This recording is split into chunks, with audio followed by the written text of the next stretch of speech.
The previous slides, we finished the introduction of time value of money. Now we are talking about the discounted cash flow valuation. We are basically learning several things in this chapter. The first one is we are learning how to calculate the future and present values of multiple cash flows. In the previous slides, we're talking about the cash flow of the future value of one single investment. Now we are calculating a series of investments, this whole project, a series of investments, total future value, and the present value of multiple cash flow, for example, a project's multiple investments. We're also introducing two important, very basic building block of all the financial assets that we're going to learn in the future slides, the annuity and perpetuity. Okay, we're learning how to calculate the present value and the future value of the annuity and perpetuity, and we're also calculating the different interest rates. Let's think about the first example.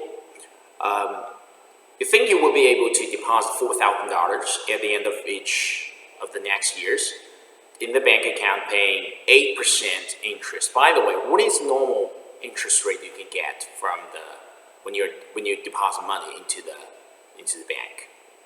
This varies across countries, but usually in most developed countries, the interest rate is almost, if you have the time deposit, it can be a little bit higher. It can be 1% or even less. Most bank deposits interest rate can be very low because of the recent decades quantitative easing. If you're familiar with the financial history, the government made quantitative easing following the 2008 financial crisis, both the U.S. and the European countries. So the risk-free interest rate can be pushed really, really low, and in some countries, the real interest rate is almost negative. So the 8% interest rate in this example is very unrealistic. So just dream that you have some 8% interest when you deposit only $4,000. If you deposit $40 million into some investment asset management corporations accounts, you probably can get 8% interest, but don't think about it for $4,000. So you think you will be able to deposit $4,000 at the end of each of the next 3 years. What does it mean? It means you deposit $4,000 at the end of the first year, at the end of the second year, at the end of the third year, 3 times. Okay, and you currently have $7,000 in this account. So the question is, how much will you have in 3 years? Right now it's times 0. Okay, times 0 you have $7,000. Time 1 you get, at the end of the year 1 you get 4,000, then 4,000, then 4,000. So the calculation of this whole balance of investment,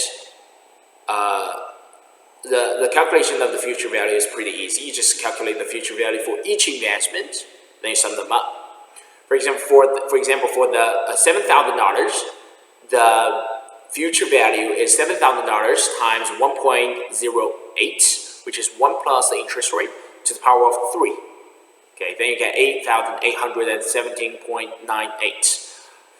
And similarly, you calculate the first year's $4,000 future value, because for this $4,000 you got it from at the end of the first year. So at the end of the third year, it has stayed in your account for 2 years, from the end of the first year to the end of the second year, and from the end of the second year to the end of the third year. Remember that T in that formula is not the year number, it is a number of time intervals. It is a number of periods that your money stays in the account. So your first $4,000 have stayed in the account for 2 years. So, and the future value should be $4,000 times 1 plus interest rate to the power of 2. Similarly, for the $4,000 you get at the end of the second year, that $4,000 only stays in the account for 1 year. So the future value is $4,000 times 1 plus R to the power of 1. And for the $4,000 you get at the end of the third year, the future value is its present value, because it just comes to your account. And the total future value in 3 years will be the sum of the 4 numbers. And you got over 21,000. Okay. And another question is, how much will you have in 4 years? Well, you can still calculate each of these monies future value at the end of the 4th year, but the simpler way to calculate it is that you use future value at the end of the 3rd year and multiply it by 1 plus R, which is this value times 1.08, then you get some number over $23,000.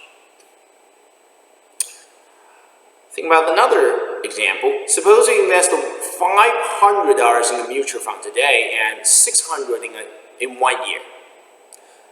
So today means present, means year 0. You have 500 year 0, 600 in 1 year. At the end, when we say in 1 year, that means at the end of the first year. Okay. If the fund pays 9% annually, how much will you have in 2 years? For this $500, in 2 years, this $500 has stayed in the account for 2 years. So its future value is 500 times 1 plus R to the power of 2. And for 600, the future value is 600 times 1 plus R. And the FV, the future value, is the sum of the 2 numbers. So how much will you have in 5 years if you make no further investment? The first way to calculate it is to calculate the future value at the end of the 5th years separately for the 2 investment. And for the $500, it has stayed in the account for 5 years, and for the $600, it has stayed in the account for 4 years. The second way is to use the value at year 2. From year 2 to year 5, we have from year 2 to year 3, year 3 to year 4, year 4 to year 5. So the future value at year 2 will stay in the account for another 3 years. So you just use the FB, the value of money, which is $1,248.5, times the factor 1 plus R to the power of periods, the number of intervals that this money has stayed in the bank account, which is 3 years, 1 plus R to the power of 3. So you get the FV of 1,600 something. Okay. Suppose you plan to deposit $100 into account in 1 year and $300 into the account in 3 years. How much will be in the account in 5 years if the interest rate is 8%? For the $100 that you deposit in 1 year, remember, in 1 year, not now, in 1 year, at the end of the first year, then in 5 years, this money has stayed in the account for 4 years. So the future value is 100 times 1 plus R to the power of 4. And for the $300 into this account in 3 years, then at the end of the 5th year, it has stayed in the account for 2 years. So the future value is 300 times 1 plus R to the power of 2. And you sum up the 2 future values. The calculation of present value is similar.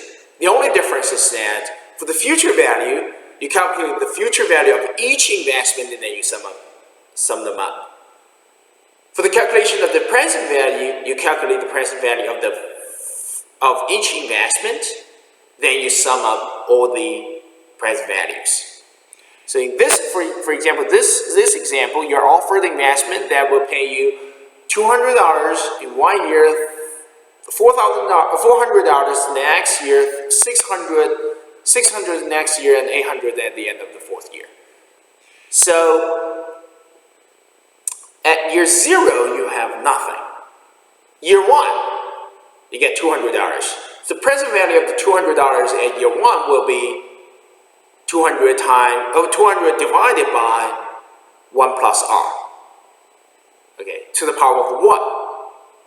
Because there is only one time interval, 1 year, between today and the money that you get in 1 year.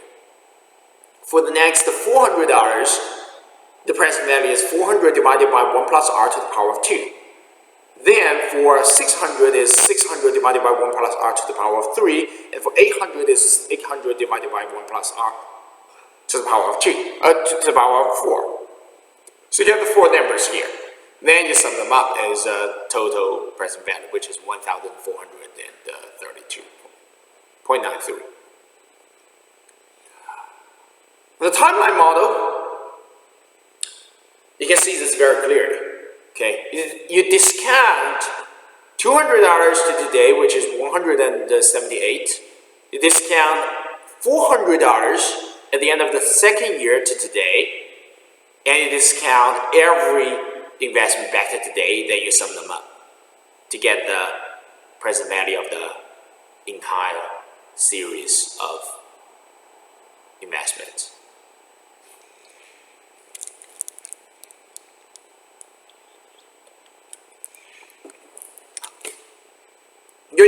You're considering an investment that will pay you $1,000 in 1 year, $2,000 in 2 years, $3,000 in 3 years.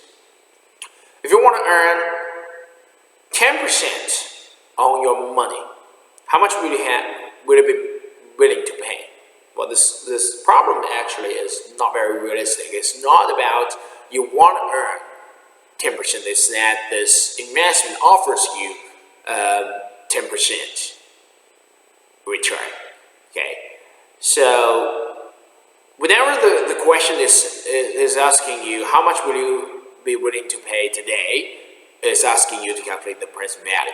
So the present value of the 3 investments in 1 year, 2 years, and 3 years will be calculated by dividing each investment by 1 plus r to the power of 1 or 2 or 3. Then you sum them up to get the present value.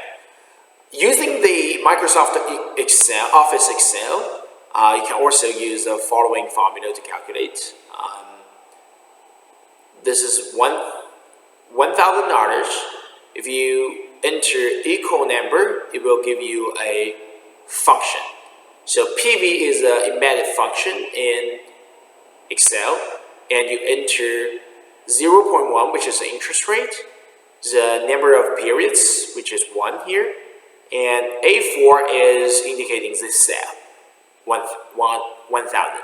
Then you click enter, it will give you this number, okay, which is the present value of the first investment, $1,000. Similarly, you can calculate using this. You can use this function.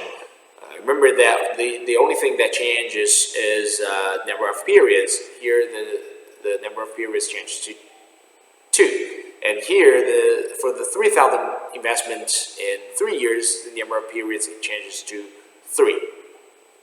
So you calculate the present values of the 3 projects, then you sum them up.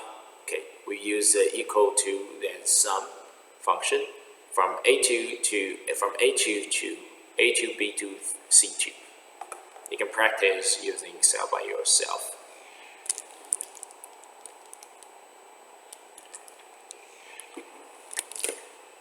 Now, we are introducing 2 very basic financial assets. Okay, they're more likely, they're more kind of like a theoretical financial assets in the models. Okay, because things like perpetuity would never really exist in the real world. Correct me if I'm wrong. Annuity is possible, but perpetuity is assuming an infinite series of equal payments, which is not very realistic. If you know anything, just let me know. Well, some people may say that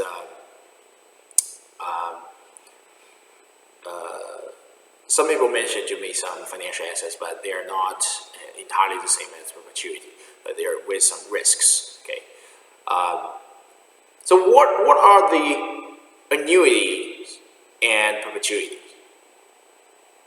Annuity is defined as a finite series of equal payments that occur at regular intervals.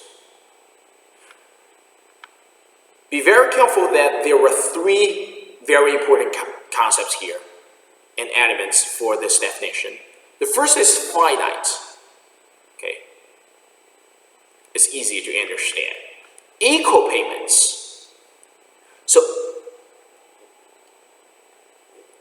if you have such a project that pays you $100 at the end of the first year, $100 at the end of the second year, $100 at the end of the third year, $400 at the end of the fourth year, it is not an annuity. It might be a bond, but it's not an annuity.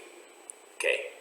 So for annuity, the payment must be finite and regularly at every interval, at the end of every interval, it must be equal. And most importantly, the payments occur at regular intervals.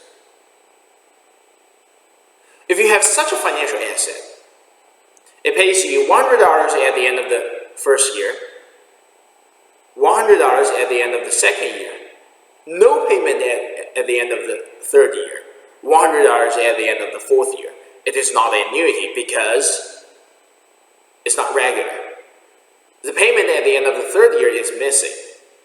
But if you think about such a this following financial asset, if this asset is paying you $100 in 1 year, $100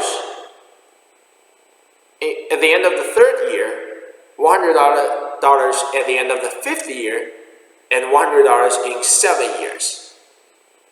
Is this one annuity? Yes. Although it's not paying you every year, but it doesn't matter. The definition is not saying the payment has to occur every year. It just says it has to occur at regular intervals, okay, on a regular basis. If the first payment occurs at the end of the period, it is called an ordinary annuity. Without being specifically emphasized, every annuity that we are talking about in this lecture is an ordinary annuity.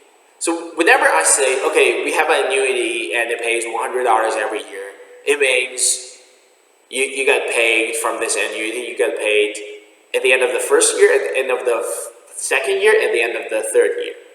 Okay. There is another type of annuity, it's called annuity D. So for this annuity, the first payment occurs at the beginning of the first year, at the beginning of the period. Remember that when we are talking about the first year is saying from year 0 to year 1. At the end of the first year is year 1. At the end of the first year is also the beginning of the second year. So for ordinary annuity, it pays in year 1, year 2, year 3, year 4, year 5. The annuity due pays in year 0, year 1, year 3, year 0, year 1, year 2, year 3, year 4, but not year 5. Okay. It's paid at the beginning of the 5th year. The 5th year starts from year 4, ends in year 5. Okay. So what is the present and the future value of annuity due? Obviously, you can think about annuity due as the whole investment series of ordinary annuity moving one period forward. Okay. So annuity has 3 important elements in its definition. Finite series of equal payments that occur at regular intervals. Perpetuity, you can understand it as perpetual annuity. It's a perpetual annuity. It's an annuity that pays you forever. Okay, it's an infinite series of equal payments. Why doesn't it have another condition called regular intervals? Because you're paid infinitely. Okay, obviously it's regular.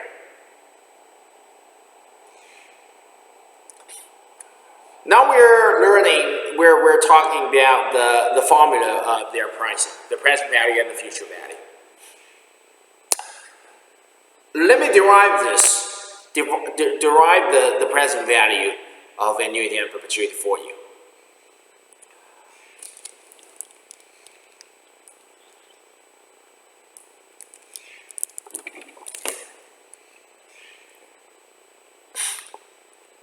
For annuity, the payment, the regular equal payment, we use C to denote this payment. And R is interest rate or discount rate or whatever rate you want to call it. Okay, cost of capital, for example, required return. The annuity pays you C at the end of the first period. We don't say year because this period could be a month, could be 2 years, every 2 years, could be every 6 months. At the end of every period, you got paid a C.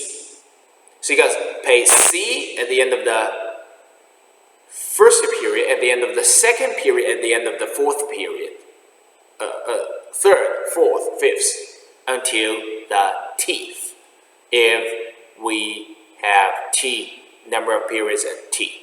So it makes T payments. So for the first C, because it is paid at the end of the first period, the present value of it is C divided by 1 plus R. You discount it back to today because there is only one time interval, one period between now, the current time, year 0 and year 1. So the present value is C divided by 1 plus R. For the second equal payment, the second C, the present value is C divided by 1 plus R squared. Okay. For the third one is it's C divided by 1 plus R to the power of 3. And for number Tth payment, the present value of this payment is C divided by 1 plus R to the power of T. Okay. So according to the present value of multiple cash flows, that way of calculation, the method of calculation, we know that the PV of annuity must be this. But this is too long. How do we simplify it? We do this. We first multiply each side, both the left and right hand side, by 1 plus R. So the left hand side becomes PV times 1 plus R, and the right hand side becomes this whole thing times 1 plus R, which is each item, each part of this right hand side multiplying 1 plus R. For this one, the first one, C over 1 plus R multiplies 1 plus R, 2 1 plus R cancel out, and which leaves us only C. And for this one, C divided by 1 plus R to the power of 2 times 1 plus r, we get c divided by 1 plus r. And for the last one, c divided by 1 plus r to the power of t, to the power of t, multiplying 1 plus r, we get c divided by 1 plus r to the power of t minus 1. Okay? So the second equation minus the first equation, we use left-hand side minus the left-hand side, right-hand side of equation 2 minus the right-hand side of equation 1, we get what? So this one, PV times 1 plus R minus PV, we are left with PV multiplying R. And for this whole thing, it's very easy to observe that for this part, I'm not sure if you can see my mouse moving here, C divided by 1 plus R appears both in equation 1 and the equation 2. And same for this, and they all cancel out. And we're only left with, when we use equation 2 minus equation 1, we're only left with C minus the last item of equation 1, C over 1 plus R to the power of T.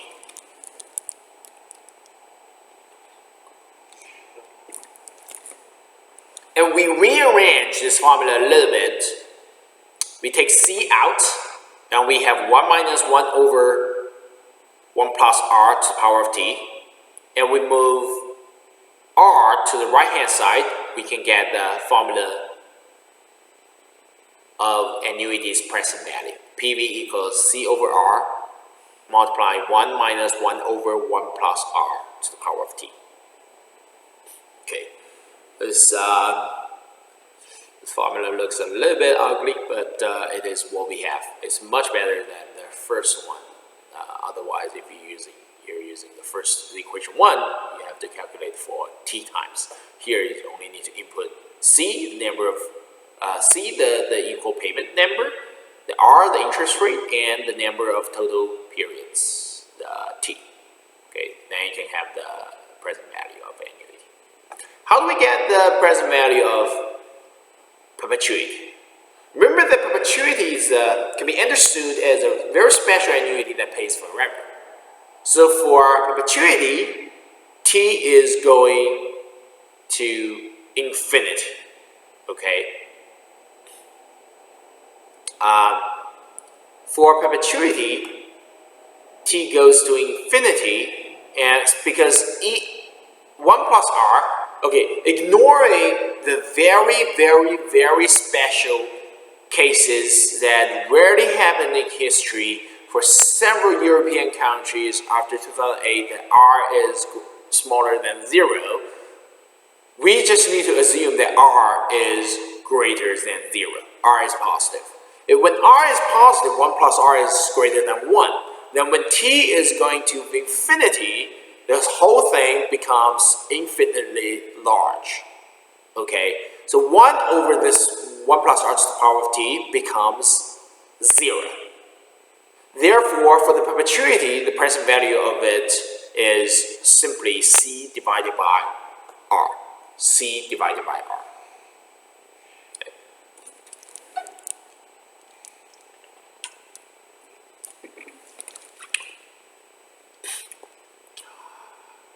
For the future value of annuity, future value is equal to present value times 1 plus R to the power of T. Because we know that the present value is this whole thing. So we just plug in this whole thing into this formula. So we know that FV is this whole thing times 1 plus R to the power of T.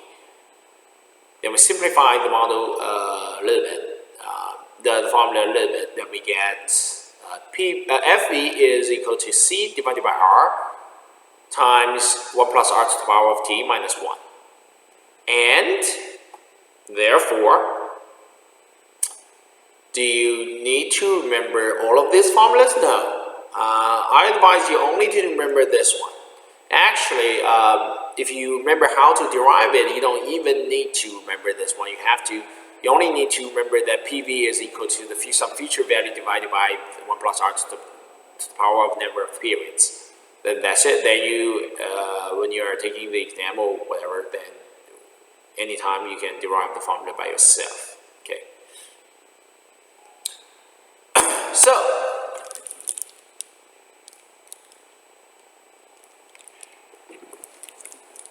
this is basic formulas for annuities and perpetuities that you probably want to memorize or write on your cheat sheet for your final exam. Payments. These examples are about whenever you know the three other parameters, how do you calculate the left one? Okay, the other one. Find the payment, which is when you know the other parameters, the value of the other parameters, how do you find C? Suppose you want to borrow $20,000 for a new car. You can borrow at 8% per year, compounded monthly. Whenever I say compounded monthly, that means the money is not, the interest is not paid every year, it's paid every month. For this kind of question, you want to calculate the R as the R for that period. And we use a very simple way to calculate it because every R, almost every time when you see an interest rate, it is reported an annual interest rate. For monthly interest rate, you simply divide this annual interest rate by 12. For semi-annual compounding, you divide the semi-annual means that by year, okay, bi hyphen year. So you use annual interest rate divided by 2. Weekly interest rate divide the annual interest rate by 52 because every year it has 52 weeks. Okay. For bi-weekly payments, we divide the annual interest rate by 26. So here you borrow $20,000, and you can borrow at 8% per year, compounded monthly. So you know that the R should be this, should be 0.66667%. If you take a 4-year loan, okay, the 4-year loan, 4 year is equal to 48 months. So the number of periods, the T is 48. T is 48 here. R is the thing, 8 divided by 8% divided by 12. And you want to have the monthly payments, which is C, and let the whole present value be 20,000. Okay, so you find C.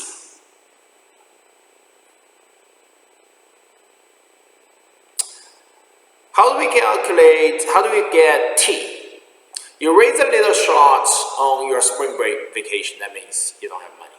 Okay, so you put $1,000 on your credit card, which is PV. Okay. Because the $1,000 on your credit card is what you pay today. You can afford only the minimum payment to of $20 per month because you're a student, you don't have really a lot of money.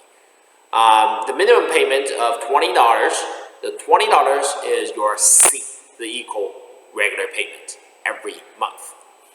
The interest rate on the credit card is 1.5% per month. So the question has already given you the monthly interest rate. So how long would you need to pay off the $1,000?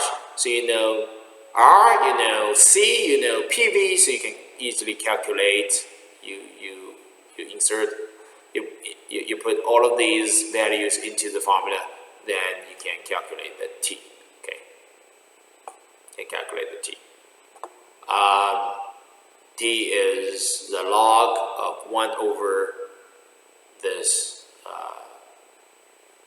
Anyway, T is calculated to be 7 years, and this is only if you don't charge anything more on this credit card. What does it tell us? The compounding interest rate, the interest on the interest can be a lot. So when you spend money on your credit card, remember to pay them in time. I have an interesting story that I heard from an Australian professor who visited us several years ago.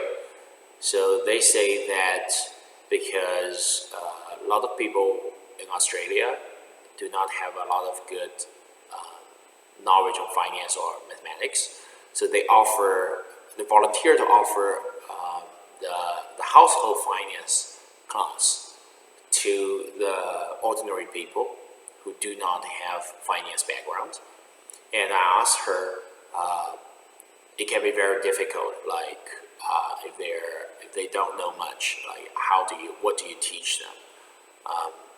They also offer some special course to the kids, so they want the kids to learn finance, the personal finance, household finance from very young.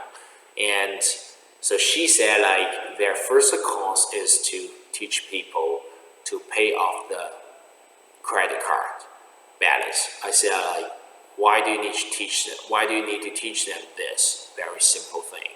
Is that because for a lot of people, they don't really calculate the number of periods they need to pay very, very well.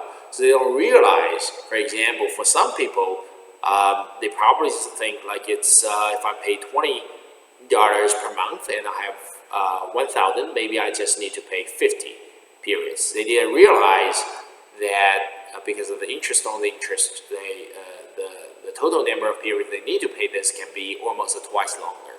So they just use some very simple simple examples to tell the people to pay off the credit cards. Along with a lot of, I'm sure they teach a lot of other things, but this is some very important thing for them to teach for others to learn. Currently, I find this happen in a lot of countries, not just in Australia or in the US, but also in China, in many other countries, because the availability of easy money, a lot of teenagers, especially teenagers and also young adults, especially the college students, borrow a lot of money from credit cards from some institutions. Then they find themselves in trouble, being unable to pay back. So in their very young age, they have a lot of debts and have a very difficult start of their career. I hope this not happen to you. Okay. So you want to take this example and remember what it really means. Then how to calculate R. Calculate R is not very easy because you have several ways, because it's not very obvious. You don't really have a formula for this R, because from this formula you can see that R appears twice. So you have PV equals, this is 1 minus 1 over 1 plus R to the power of T, then over R. Okay. So the relationship between PV and R, or C and R, is not monotonic. It's not very. I'm not saying it's not monotonic. I'm saying it's not very obvious. You cannot explicitly express R as a combination of the other three parameters, P, V, C, and T. So if you have this question, for example, suppose you borrow $10,000 from your parents to buy a car, and you agree to pay $200, 207.58. It must be a calculated number. Can't be this odd. this number per month for 60 months. You know that this is C, 207.58 is C, 60 is T, and 10,000 is PV. And how do you calculate R? One way to calculate this without the financial calculator is try and error. Okay. When R is going up, this 1 plus R to the power of T is going up. So this 1 over 1 plus R to the power of T is going down. And 1 minus this whole thing will go up. Okay. But when R is going up, C over R is going down. Let me check whether this is right.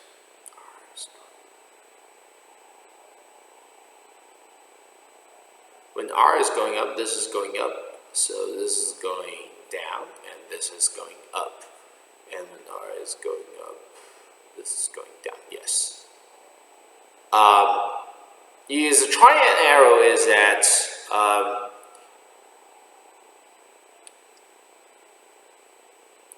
when you first choose the initial interest rate and compute the PV of that interest rate based on that interest rate. And when the PV that you calculated is greater than the loan amount, the 10,000, then the interest rate is too low. So you want to raise the interest rate to lower the PV. It looks like when R is going up, PV is going down. Yes, you can see this, but not from this formula. From the derived formula, you cannot see this, but this is right. You have to see this from the very original formula, this formula. PV equals C divided by 1 plus R plus C divided by 1 plus R squared plus until C divided by 1 plus R to the power of T. When R goes up, every single item's value is going down, so PV is going down. So PV and R has a negative relationship, okay? It may not be linear, but it's a negative relationship. When R is going up, then PV is going down. So you just choose the R and you calculate the PV. If the PV is too large, then you raise the R to lower the PV. If the PV is too low, you lower the R to raise the PV until PV is significantly close to loan amount. Okay, you just try and error and adjust the rate and repeat the process until the computed PV and the loan amount are equal.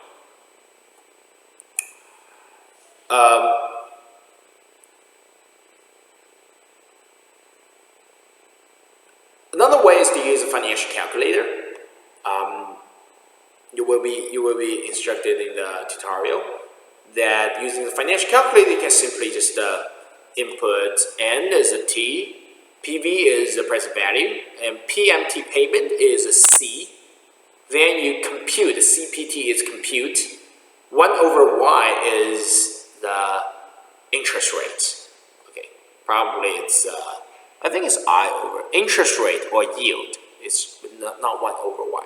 It's I slash Y. It should be interest or yield. I could be wrong, but I guess it's interest rate or yield. Yield is another. It's not entirely the same, but it's very similar to interest rate. Again, in this math, you can basically understand yield as alias of interest rate. And you calculate this interest rate, and it gives you 0.75% per month. Okay. FV of annuities. How to calculate the future value of annuities? Suppose you begin saving for your retirement by depositing $2,000 per year in a IRA. IRA stands for Individual Retirement Account. Okay, this is an account for you. In Hong Kong is MPF. Okay, MPF. If the interest rate is 7.5%, how much will you have in 40 years? So you just need to input all of these three numbers in the formula. You deposit $2,000 every year, so it's compounded every year. And $2,000 is C.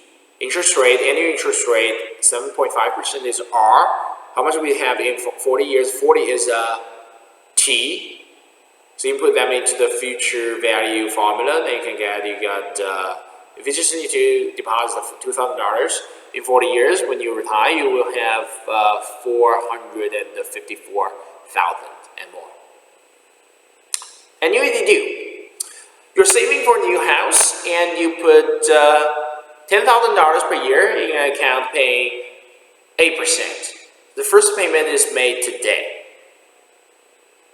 The first payment is made today.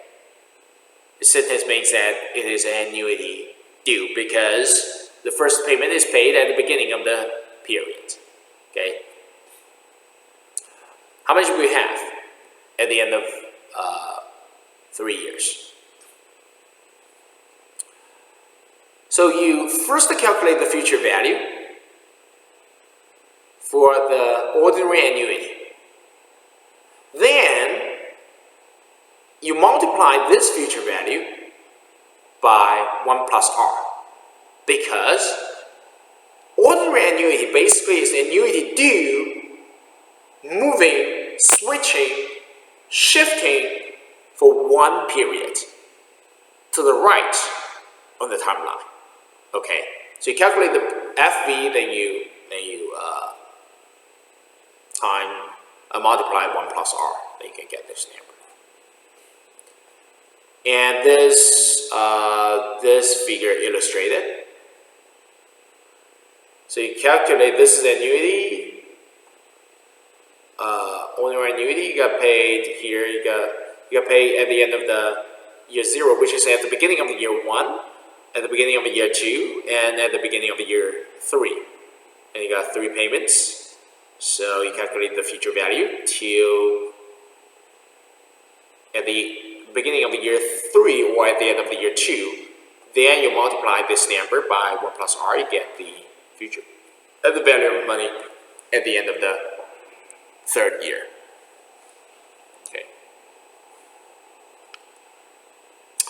Okay, then perpetuity. Suppose this company wants to sell preferred stock at 100 per share.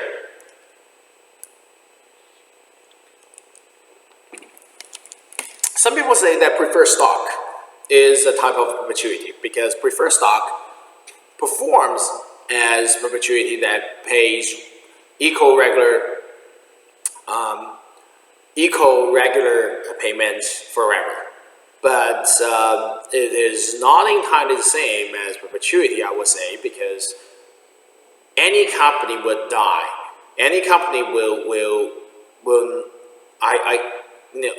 there is nothing lasting forever.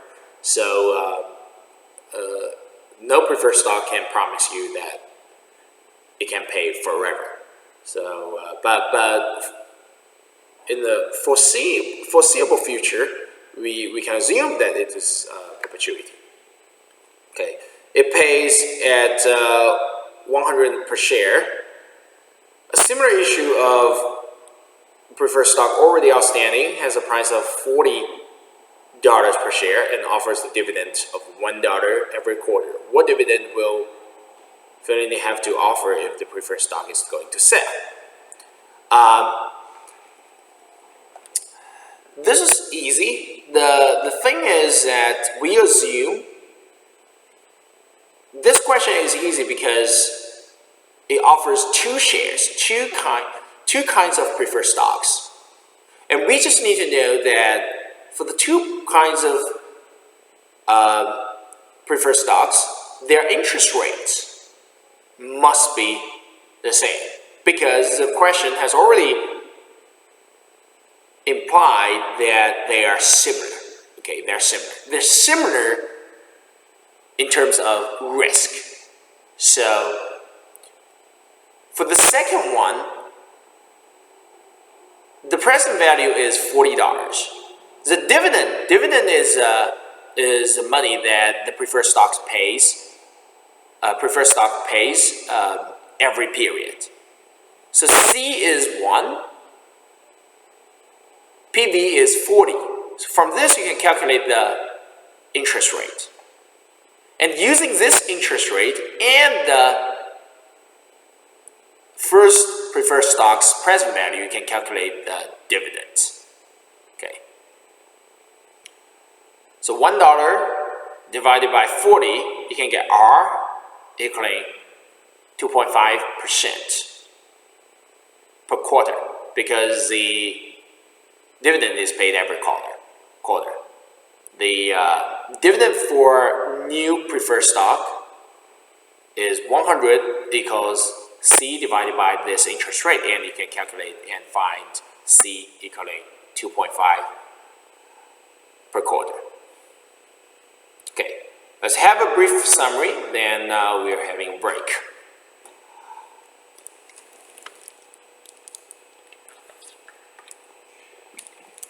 So we have PV, we have FV, and we have R, T, and C. Present value, future value, interest rate, or rate of return, or discount rate per period, or the other names, and number of periods, and the cash amount. It can be dividend payment, it can be credit card monthly payment, it can be other payments. And future value is using calculation is using this formula, okay. And present value for annuity is calculated using this one. When t goes to infinity, we get the present value of a perpetuity, which is C divided by R. Okay. In the next video, we will keep talking. Now we have a break. In the next video, we will talk about the growing annuity and other concepts.